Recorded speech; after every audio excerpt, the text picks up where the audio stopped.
Welcome to the panel about building and managing small teams. We're going to talk about, oh, thank you. Woo. Yeah, yay, panelists. Woo.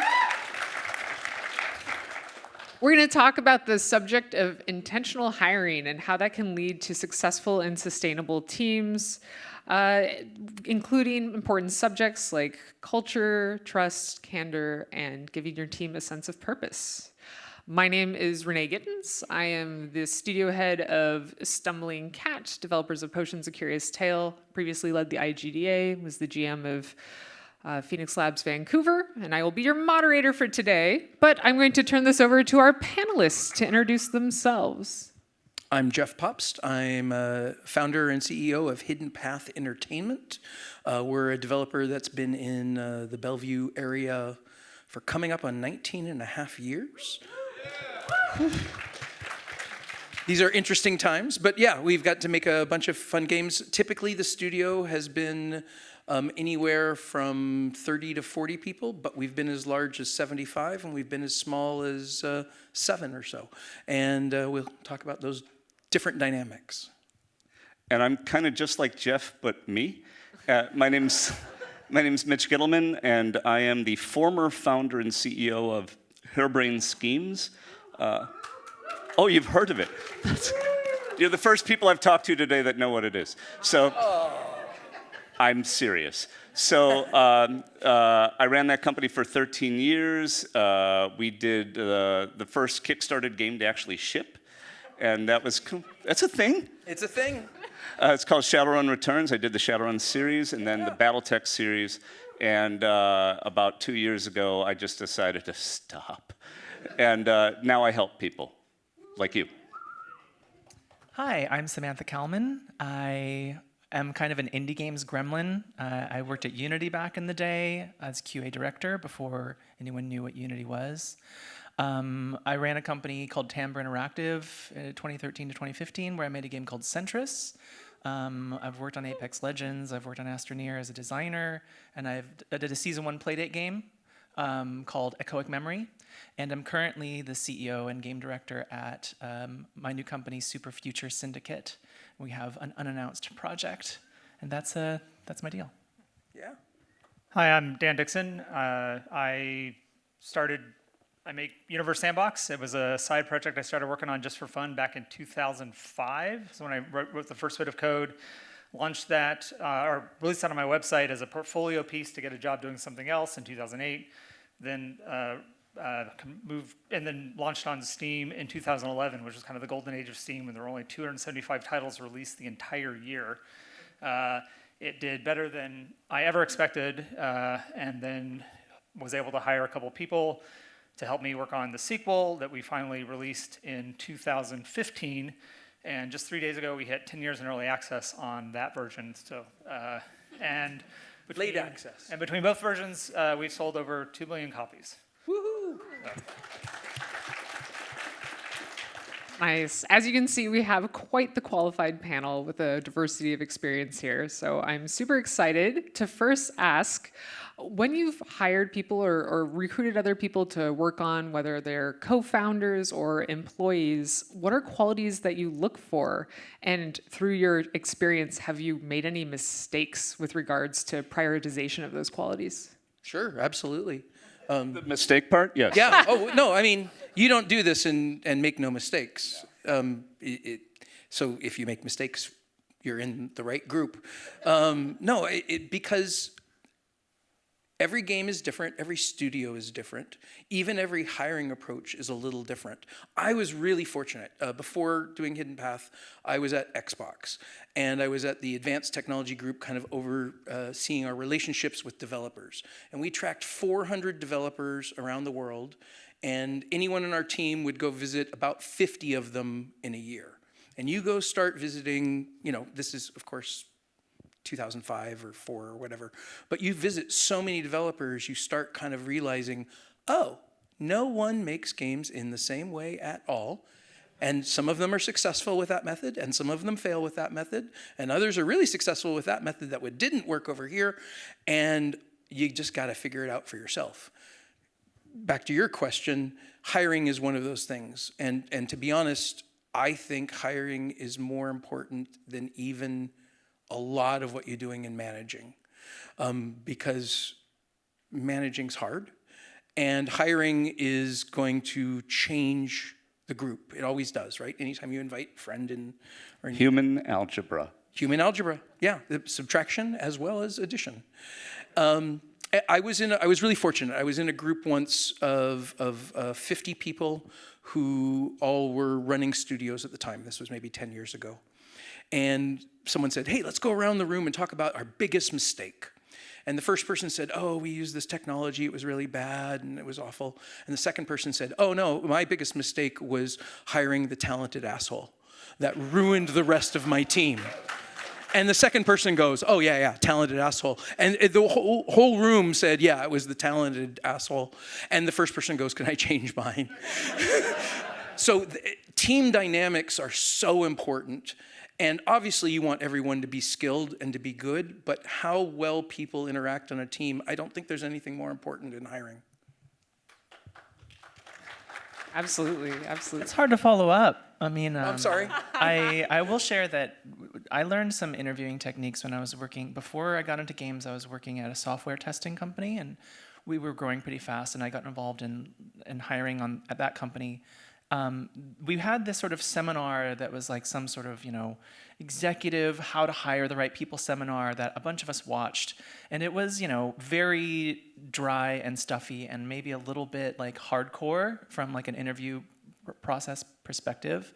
But it was really good at identifying patterns in people's sort of work histories. So then as a group of people that are interviewing a candidate, everyone can sort of align on use that technique to align on like what are the patterns of the person's history in their work.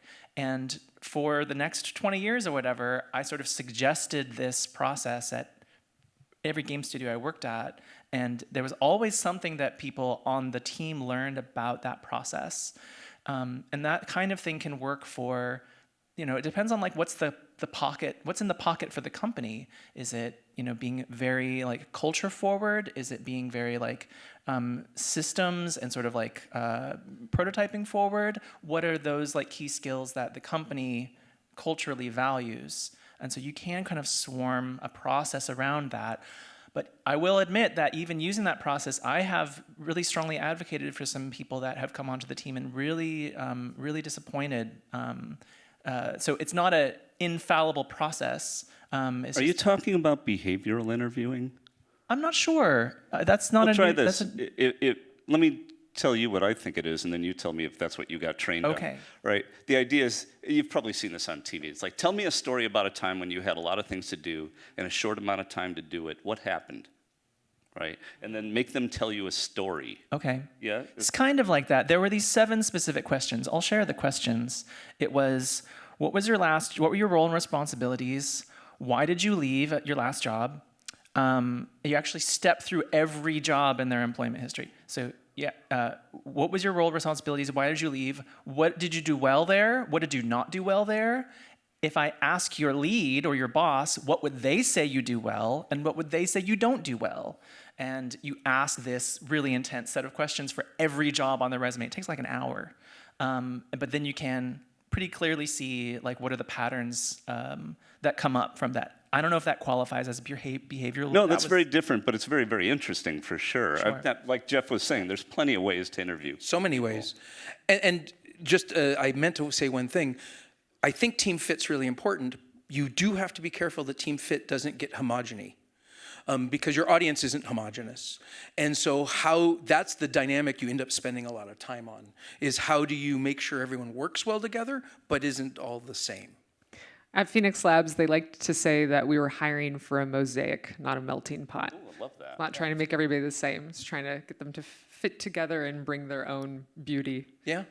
So speaking of not hiring assholes and processes, have any of you found a process that works well for identifying people who might not be as friendly or as collaborative teammates?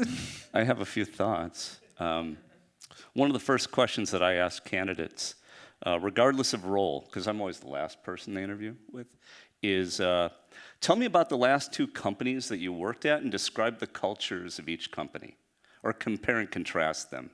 And you learn a lot about a person because you learn how they feel about that culture, you learn about the culture itself, and you learned what worked and didn't work for them at each one. And then you can say, oh, well, that's kind of my culture. We're kind of screwed here, aren't we? You know, that kind of thing. So that's one of my ideas. I think I want to ask the audience actually, like, how many people are running are in a hiring position for their project, their studio now? Okay, and how many people will be looking forward to hiring their first person?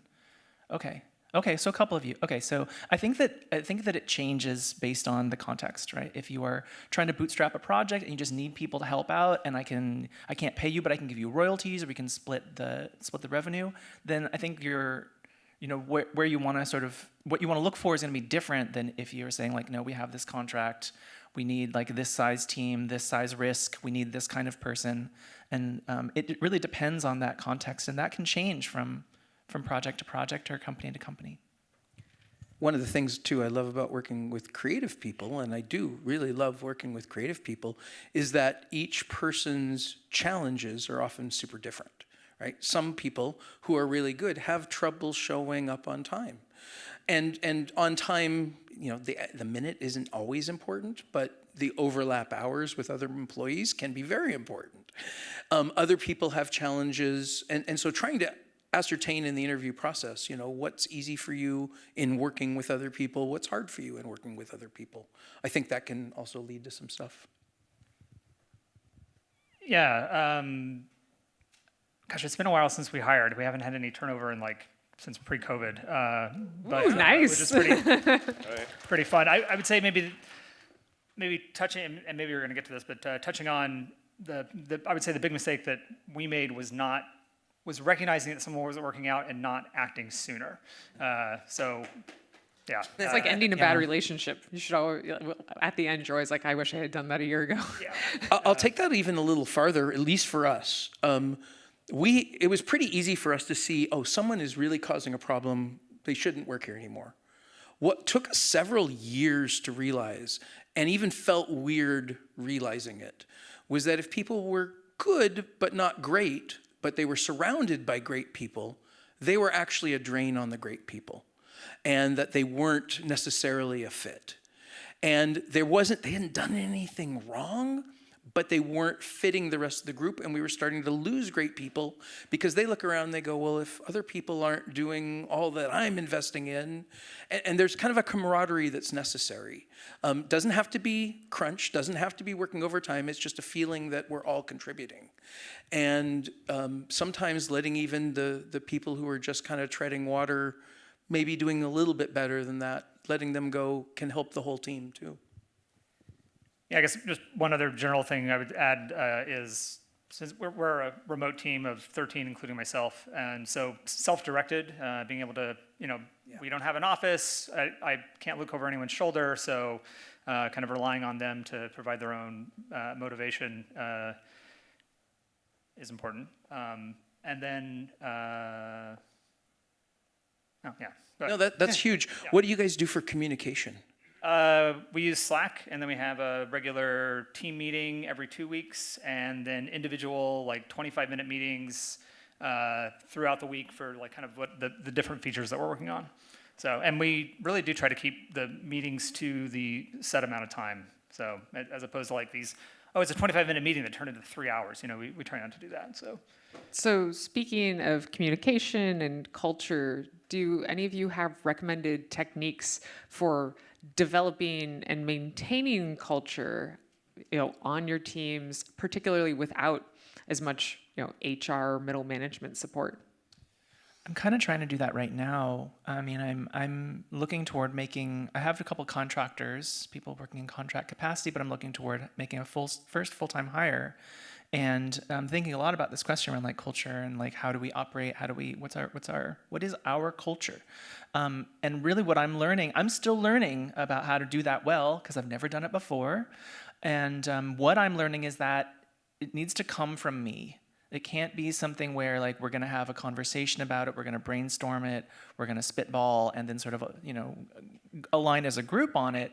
It has to be like, I'm setting the table, I'm setting the tone. These are the pillars that I think are important for the company. These are the pillars that I think are important for the products. And then let's talk about that. How do you respond to these things? Do you like these things? Do you not like these things? And getting feedback and sort of deciding if I'm going to change my mind or how I'm going to react to that feedback, I am discovering so far that that's the most effective way of sort of aligning people on in that cultural way. I could add to that. I agree. I think it does come from you. Well, I think of myself as a mod, right? And so when I see behavior that doesn't fit the culture that I'm going for, I correct it right there when it happens as often as possible. Obviously, praise in public, reprimand in private, right? But if it is something that can affect the culture, honest, direct, timely feedback is the way to go. Don't wait. So I'm in a meeting with folks, somebody finger points, like, stop, we don't finger point here, okay? We've solved the problem that we do, but we're not going to throw somebody on the bus. We don't do that. And just keep that sort of mod sort of mentality. That's gone a long way for me. And that's the same thing you're doing. It's just reinforcing it real time. And if you have to, you say, I would say at the end of a meeting, Larry, can you see me after class, please? And everybody's like, oh, Larry's about to get corrected. It's like, yeah, it's true, but he behaved negatively in public, so you get to find out a little bit what's going to happen. One of our, in 2006 when we started the studio, a bunch of us had worked at other companies and had some good experiences and had some bad experiences. And the mantra we kind of started with that kind of became okay, does this fit our culture or not, is we want to create the developer we wish we had first worked at. So what would that be? And that began a lot of conversation. One of the things we landed on that mostly employees appreciated, not always, and I'll explain, is transparency. We were shockingly transparent throughout everything. Here's what we've got from the publisher, here's what they're saying, here's how we're going to handle it, here's what's going on with business development, here's what each team is doing. We'll do Friday meetings where everyone shows off their stuff. We let them, show it off, but super transparent. Transparency sounds great, and for the most part it is. It has problems. Some people don't want to know all the stuff. Some people don't want to be on the roller coaster that is game development. And you have to tell people, no, we're really transparent here. And they go, oh, it's going to be great. And I go, make sure you understand it's going to be great because you're going to know what's going on. And we're going to ask you to keep it quiet because we don't want everything, we don't want it to change our business relationships or change any of the things. And we'll keep you updated on how we're solving problems or what we're doing.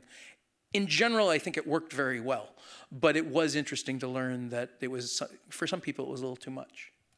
Knowing that, would you still have done it in the first place, been so transparent? We still do it, yes. Love that. Well, so speaking of transparency, what are other processes or standard practices that you use in your studio that you find particularly effective? Something I've definitely struggled with moving from a solo developer to then managing a team is, kind of touching on the providing direct and timely feedback. So afraid that negative feedback would demoralize or hurt their feelings or whatever I imagined in my head was going to happen. And I don't know, the very short mantra of clear is kind, that clear, honest communication is in fact, being clear and direct about what you want is in fact kind. I have to chime in on this because I so agree with you 150% if I'm allowed to. There's a lot of managers I've worked with. Thank you very much. I feel blessed right now. I've worked with a lot of managers who don't understand the difference between being nice and being kind. And if you're telling people the truth, you're being kind and you're really helping their career. And if you're being nice, you're prolonging negative stuff very often and you're setting them up to fail. I mean, this applies in personal relationships too. I mean, it turns out, it's kind of like you're marrying these people kind of. And It's absolutely the way I feel, Yeah. but I didn't want to say it because I didn't want to creep anybody out. What a polycule. I agree. It's much kinder to give negative feedback in the moment when it's fresh than to let it linger. I also think intent has an impact on it. If you see something that's wrong and you want to correct it because you want them to be good, because you know they can be good, it comes across differently than it's like, oh, I'm just slamming you for doing that and you are now less. That's not the reason. The reason is this helps all of us if you can accomplish this. And we have, over the 19 years, run in, I'm going to say 4 or 5 people who weren't doing good things. And we were going to invest to try and help them do good things. And I would say we were about 50-50. And when the 50% works out, and they become better, and they become everyone's favorite teammate after years, it's really rewarding. And for the others that just keep doing the same thing over and over, you have to go, okay, this isn't working out, and we'll move on from this relationship, which is sad, but it's what's best for the team. I've heard a combination of leading with information and leading with intention as leading with why, explaining why you're implementing things, why you're giving whatever feedback you are, etc. We joke that every policy that the company has is based on something that happened. And you build those up over time. Oh, we don't do this anymore. You just reminded me of something really important, Jeff. Thank you. Whenever our company would onboard a new person to the team, their orientation was always done by me, right? Same. And it was really important. It's just like, these pillars and things, they come from you. So the orientation always came from me. Obviously, they had onboarding with a lot of different people. It was very organized onboarding, so they felt like, hey, wait, these people actually know what the hell they're doing. That would be cool. We figured that out eventually, once you know what you're doing. But part of that onboarding was I would walk through the history of the company game by game and explain the mistakes we made on that game and how we corrected them, or how we overcorrected for them, and how that we then reversed that overcorrection and stuff. So they could see, this is how we became who we are today, and this is what you're joining. And that sort of history lesson actually made them feel, I hope, very much a part of things. I'm gonna do your 150% thing. It feels partially, if you're in the business of making games, like you are wasting some time if you put way too much into onboarding, yet every amount you put into onboarding pays off. Every amount. It turns out investing in humans is the way to go. Yeah. I remember years You can spend days and it will be better. I remember years ago at PAX Dev, must have been like 2012 or something, when Kate Edwards, who was the head of the IGDA at that time, gave a keynote. And I think one of the zeitgeist conversations at the time was crunch. This was not too long after EA Spouse. And she was saying, we keep talking about like we want to improve the industry. We want to change the industry. We want to make things better. Well, look to your left and look to your right. The industry is people. Like, we are the industry. So if you want to make meaningful change, start with the people around you. And so that's why I love so much what you're talking about with this onboarding is like, investing in this person and like bringing this person into the fold really personally. Going through what your company's about and why, we would do a short version of that as the last interview, and back and forth to see compatibility or not. And then do a longer version of that after the person is hired, as well as go into deep, 4-hour thing on the game we're making, why we're making it, what's in, what's out, why it's out. Because everyone's going to have good ideas. You want all the ideas to coalesce into the game you're making. And so much of it, even if you're really good at documentation, and I thought we got pretty good at documentation, it's not all there. Right, and you've got to try and communicate what people are thinking and feeling about the decisions you've made and what you've done about them. I mean, who reads documentation? More people than I would have thought. Yeah. Right there. Thank you. So See my confluence.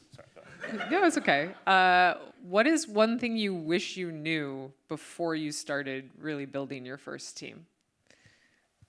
When I was at Sierra and I was publishing, the VP. I started there as a programmer, and I ended up being Sierra's first external producer. Sierra had always made games in-house or bought companies. And all of a sudden, their execs had signed Valve for Half-Life, Relic for Homeworld, and Troika for a game that became called Arcanum.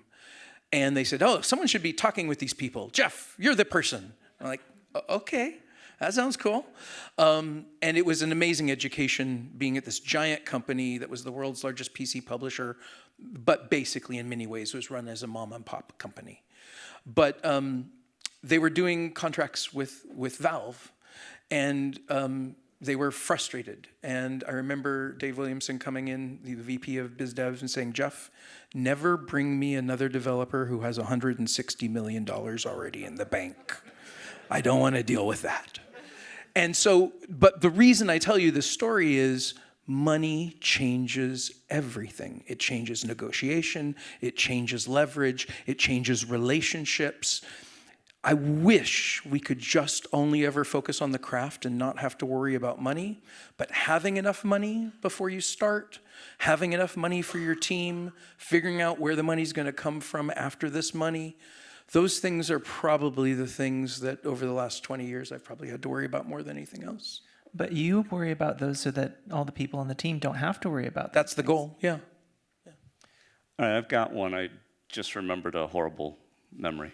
So I just want to thank you all for this, and I thank you for witnessing You're welcome. me right now. But I run many teams over my life, but I inherited several of them, right? And then the first time I built one myself, I was looking for a lead artist, and I convinced someone to be my lead artist. Do you dig? Right? This was a pretty fundamental mistake, right? Because they didn't really want the role, but they were stepping into it because I asked them to. And that was a real fundamental mistake. And now, like for example, on my last project, I was without a lead producer. I had a producing team, but I was without a lead producer for a while, and I let it go. I waited until one of the people on the production team said, I want to be lead producer. And it just so happened that was the person I hoped would do that. And she did marvelously. So that's my answer. It was ouch. I was thinking a lot about your question. I sort of came up in indie games from like the Unity hacker era, where like Unity couldn't do a lot, so it was a lot of workarounds. I also couldn't convince anyone, even though it's probably better, I couldn't convince anyone to work on my ideas with me. So that was why I basically became a programmer. So I sort of put myself in this place of like, I can lead by example, doing the work, showing the work, building the product, and that the people will clutch in after that. And I think what I would tell myself is that all that stuff's important, but there's a whole nother realm of like the fuzziness, like the weird, warm, weird gooiness of people that is also going to be needed. Like it can't just be lead with the work first. You have to like acknowledge people and all our weirdnesses and all our idiosyncrasies. And then I think that hopefully I would have responded to that feedback way back in the day by just trying to be more oriented around like thoughts and feelings with people. People gooiness was definitely one of my biggest lackings when I started building teams. I was not as empathetic and as skillful with soft skills. If you're going to start a studio, expect for your employees to think of you as a therapist. Yeah. It just happens. You kind of go, what? Am I doing what? But yeah. It's better than them hiding everything and Yes, not yes. talking to you. Yeah. I can't afford to pay for their health insurance so they can talk to therapy, so I'll be the therapist for them. Awesome. Yeah. Oh, come on, Mitch. People have told you things they should have never told you. And But now I'll you never can tell tell you it. what they are, at Yeah, least. of course. spill the beans. At least they I'm stay with me. So Yeah, there's of that course. much, but yeah, there's something to it. But one of the things that I think I've enjoyed most throughout my career is in my experience with people, there's kind of a genie in every bottle. And part of what I try and do is uncork that bottle and allow the greatness, you get the idea, right? You let their best self come out. How about that? And when that happens, it's really a magical thing. But it's all about the team, and just helping them out, mostly. You reminded me of the golden goose story. Do you know this golden goose thing? I can't wait to find out. So you have a team. Ideally, they're all a golden goose, but let's say you have one golden goose on your team, and occasionally they lay a golden egg, and it's like, this is great for the game. This is amazing.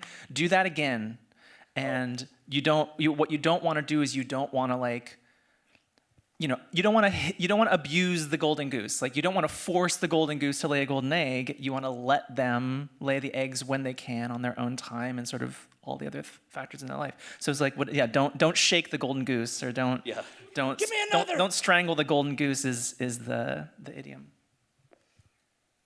Yeah, I guess one other thing I would add, very much touching on communication, so things that I wish I had known. Oh my gosh, I still struggle with this, is assuming that, well, of course they're going to do it the way I would do it because that's the right way to do it. Instead of more clear as kind, explaining or being more upfront about what the expectations are or what you're wanting. So don't assume that people can read your mind, even though, oh my gosh, I wish that was. Well, that goes back to the marriage thing we talked about earlier. Yeah. yeah. And I do think game development is more like being part of a band where everyone is equal, even if the job roles are not equal, because you get pulled in all these different directions. Then what does success look like as a studio leader? I got that one. I've got a very clear definition of success for me only, or for my former self. Firefly, we're nerds, right? We remember Firefly? I'd applaud for somebody's TV show, yeah. The rule on Firefly was keep flying, right? That was the deal. My success metric has always been, did I make enough on the last game that I could afford to make another? And that's it, right? Because now, I'm sure there are many business people that would say, wow, that's kind of, naive, perhaps. But if your goal, and we're at an indie conference, right? Some of us are here to get rich. Some of us are here to make the next big thing, and which is totally cool. And some of us are here to practice our craft. The trick is you got to do the business to be able to continue practicing your craft. There's just a tax you have to pay. So that's my definition of success. Can I make another game? Yes or no? Yep, I would tend to agree. My second level of success that I'd love to achieve is that we can make a game we think we should make as opposed to what someone else thinks we should make. Oh, master of my own destiny. Yeah.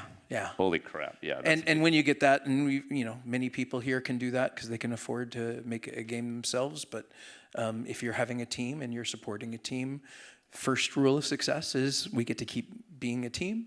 Second rule of success is the team gets more say in what we're making. Yeah, when I first started working on Universe Sandbox, I did a name your own price model, and this was before it launched on Steam, and I did like $25,000 in 1 year, and this is back in like 2010. Let me try that again. 2010. So I made $25,000. I'm like, okay, if I could just double that, that would be enough for me to like keep doing this. And then once released on Steam, and it did better than I ever imagined, and then I hired a couple of people, then it became, can we continue to make enough money to keep paying everybody? And then somehow that's continues to like, ooh, man, we've been a little. A couple years ago it was a little rough, but we've not had to lay anyone off because of that. So that's awesome. Congratulations. Yeah, so that's a big deal. I guess maybe the other moment of success is like keep your team happy that they want to keep working on this. Oh thing. yeah. So that's the thing, right? But for me, it wasn't ever about. It became about money because the need to pay everyone. But it wasn't for me. I started working on this as a thing just for fun. There was no intention of making it a commercial product. But now it's become like. It's like, I need to make enough money, not because of I want more money, but so that I can continue to make this thing that I'm so in love with. Well, it depends on how you were taught to deal with money, right? my father was very emphatic with me. Sorry, side note, real fast. Money isn't self-esteem. Money isn't about your level of quality as a person. Money allows you to make different choices, right? It gives you power to make different choices and to help other people often. So that's the way I feel about it. Money's Side a note. tool. Yeah, totally. I don't think I have anything better to suggest than what y'all are saying with like just being able to keep going. I guess I'll say that like I think all the time about, hey, if I were financially independent and just didn't have to work, what would I be doing? And then I'd try to do that thing, and which is why I'm here doing this studio. It's just like that's rich to me. Living the dream. And recognize that, as it was mentioned, you kind of mentioned that some people would say that is bad business. It's not bad business. It's a different business than A lifestyle business. than certain investors are involved in, right? Some investors, they don't want to invest in lifestyle businesses. You need to recognize for your company what kind of business are you in, and what are your financial goals as a business. Is it to just keep making games? That's great. That's going to work with certain business models, not work with other business models. So we have a couple minutes left here. I wanted to turn it over to the audience if anyone has questions. If you do, just raise your hand. Whoever's easy to get to, I believe in you.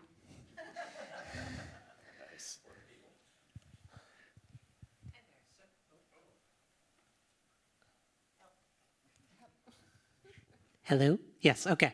So I've spent most of my career in AAA big companies, and I've been a manager for a while, so I understand like performance management from a big company perspective where there's stock grants and cash bonuses and promotions and blah, blah, blah, blah. Small team of 5-10 people where funding is tight and like, the promotion ladder doesn't really exist.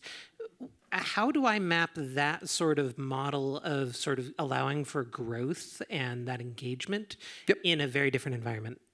Yeah, we tell people up front, this is not the place where you are going to climb the ladder of job title and different things. But this is a place, it's a small place, where there's a lot to do, and you can always add responsibilities, and you can always take on more. And if we can afford it, we're totally going to reward people who feel like they can grow or get better at something or take on more, because we want that for everyone. If we're not learning, if we're not growing, I mean, this industry, everything changes. Business models change, technology changes, how you deal with the customers change. There's always change. And so we always have to be trying to add more. If you want to be in a small group environment where that's what the whole group's doing, and who's in charge of who may happen. We may move someone to be a lead, we may not, but that's not the goal. Then this is a great place for you. If you want to, get this title and then that title and then go to another company and get another title, we're probably not the right place for you. You're doing it, Dan, right? I mean, you've got a dozen people. Yeah. And there's low turnover. Right. All right, so what are you doing? I mean, I'm a little neurotic, but I'm not an asshole, so that's helpful. Check. And then a couple years ago, we moved to a 4-day work week, so that was useful. You're all commies. Well, and I guess, another kind of random thing that we do is we kind of do like performance reviews of sorts. We do one with everyone like twice a year, and they're very informal. We stagger them, so we don't have like one a week or one every 2 weeks. And we basically ask them like, what do you want to work on? What do you think you're going to be working on? What do you want to work on? And and then also like, what do you think your problems are, your deficits? Not quite worded like that, and that it's those people who are self-aware that. If they're not self-aware, then that's a problem. But that wasn't really the question you asked. But go ahead, Samantha. Don't be nice.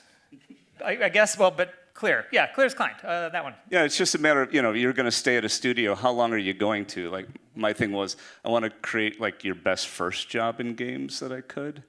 But knowing that growth is hard, over time, when we grew it to about 70, 75 people, then we adopted, and I'm not suggesting this is wise, but it kind of worked.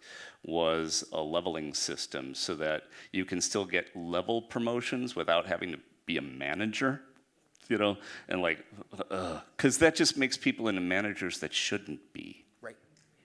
Yeah, management's a whole different thing. The one thing I'll say, performance reviews, I worked at Microsoft for 5 years. We called it the mini game that HR came up with every year that was different. I played that game. We've all played the mini game. And I got 2. And the first thing we said when we formed Hidden Path is we are going to have none of that.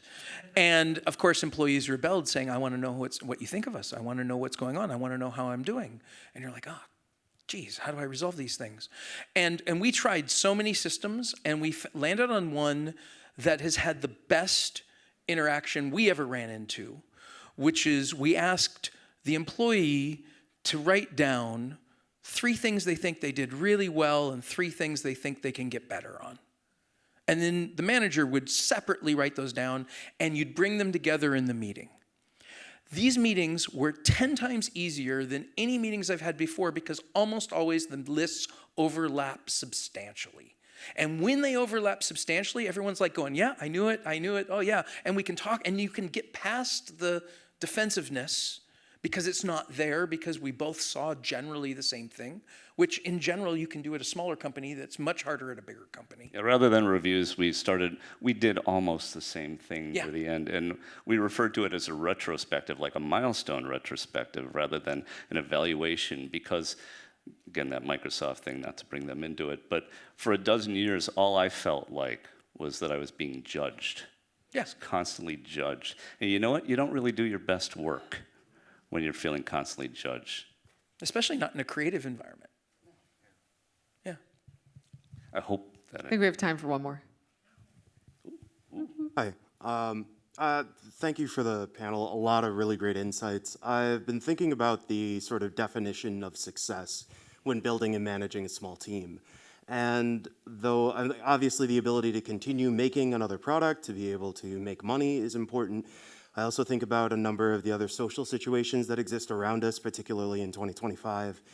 And I think about things like, what does it mean for us to be able to make sure that we're bringing in new talent from a variety of backgrounds, that we're doing things to make our space more diverse, equitable, inclusive, as much as 4-letter words as those are being demonized as.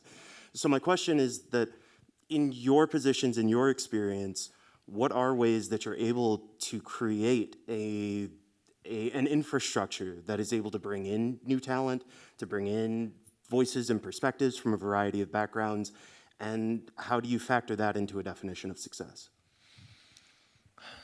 That's a great question. Thank you. I am going to think a lot about that. What first comes to mind is that as much as I want to support as many people as I can, there's a financial reality. And so if there are ways that I can support people, I can only afford so many people, right, to make the kinds of products and the kinds of games on the table. But I like the altruism of the larger question. Where my head first goes is I'm making a multiplayer game, and I am looking a lot at cultivating community. And for a while, and maybe forever, if the game works, then the community is going to be much larger and much more diverse than the studio will ever be. And so that's sort of as far as the thought train goes, like how to work with the community and identify people there. And if there are candidates that might want to join the team, if I'm seeing the skills in those people, even if they're like junior level skills, if we can afford it, then bring them on. Otherwise, find other ways to make them feel part of the community, feel supported, feel like seen by the team and the company. To build on that, the number one thing I always hire for is someone who's just willing to be a self-starter. I know it's a bit of a word, but I feel like you can get talented, experienced assholes, right, if you do wrong hiring. But if you're looking for people who are passionate and willing to go after a problem and read up on things, and you base your evaluation on their motivation to be that way, you find that you have quite a diverse range of qualified candidates. And so I think taking a step back and looking at like the core behaviors and characteristics in someone that makes them a good learner, a good team member. I think that gives a lot more equability to the positions that you're opening up. I think one of the things that resonates with me personally, I've had some diverse teams that I'm very, very proud of, and people who felt safe working together was always about authenticity and hiring people who are authentic and can behave authentically, but they have to come into a place where they can be authentic, and that means behaving authentically. Like you said, it starts with you. And so, we talk about vulnerability. You've heard, everybody's talking about vulnerability, but I think it's a real thing. And really being yourself, owning your mistakes, talking about what you're looking for, what you're striving for, and talking about the things that you're doing right and doing wrong allows them to be themselves, and then it just sort of spreads. And now all of a sudden, every team, every little strike team within your team or whatever, like the 5 people getting together trying to solve this problem, it's always about the problem they're trying to solve. I used to say 2 designers, 3 opinions, and it's always about who wins the argument, which is just not where it's at, right? It's always about solving the problem at hand and leaving your ego behind and finding people that do that and really focus on the audience, the problem, the craft, and leaving all that stuff behind. All of a sudden, people can be more authentic and be allowed to speak truth and not be afraid. And this is something as a leader, I think, there's a lot of leaders in this room. Allowing yourself to be wrong is totally okay. That's leadership. Saying, I think we should do this. Well, that's not correct because this. You're right, I changed my opinion. We'll do this. And people will watch very closely how you respond to making a mistake and will model their behavior after the example you set. Admitting you're wrong. That's, do that. So true, so true. I will say there is a culture thing in the studio where you want people to be open to whoever comes on the team. You often hear people say, I'm going to hire the best person. And I don't think there is a best in game development. I think there's a minimum bar of competence that people need to be able to work well and help each other, and as product or pieces move from one person to another. And then it becomes about this, how is the team culture? How are people working together, especially cross-discipline? I've been in places where, programming says, well, art has to fix that. And art says, no, it's a programming problem. And they're pointing fingers. And I've actually, at Hidden Path, we've worked so hard to have these cross-discipline teams, people who see value in people who know things that are different than them and have different backgrounds and have different experiences, where they're actually going, oh, we can solve it over here. No, we can solve it. And you're like, okay, this is the opposite problem, but we'll figure it out together.